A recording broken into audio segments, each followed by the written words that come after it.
Art জিনিসটার সাথে সম্পর্ক আমার যতই ভালো হোক না কেন, কলকার সাথে আমার সম্পর্কটা একটু দূর সম্পর্কীয় ভাই বোনের মতো।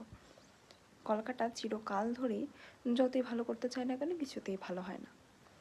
কিন্তু এবার ভাবলাম একটা এক্সপেরিমেন্ট করে দেখি, তাই নিজের বিয়ের গাছকৌটোটার উপরেই একটা পরীক্ষা করে দেখলাম।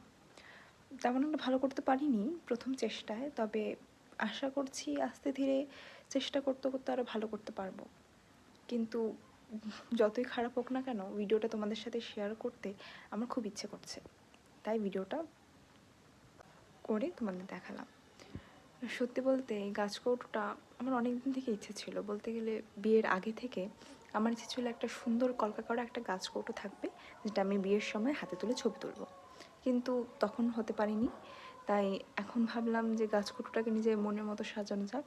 কিন্তু যেরকমটা চেয়েছিলাম ওরকমটা সাজাতে পারিনি। সত্যি বলতে অনেক প্র্যাকটিসের দরকার। আর আমার কলকার বিদ্যাটা খুব একটা ভালো নয়, তা তোমরা নিজের চোখে দেখতে পারবে। কিন্তু যতটা পারা যায় আমি নিজের মতো করে চেষ্টা করেছি। আর আশা করছি এরপর আরও কয়েকটা ভিডিও দেবো যেখানে কলকা থাকবে, এবং ওভাবে প্র্যাকটিস করতে করতে আমি একটু ভালো করতে পারবো।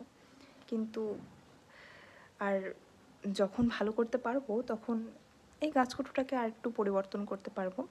কিন্তু এখন এই ভিডিওটা তোমাদের দিলাম, কেমন লাগলো জানিও। আর চ্যানেলটাকে লাইক আর সাবস্ক্রাইব করে দিও। ধন্যবাদ।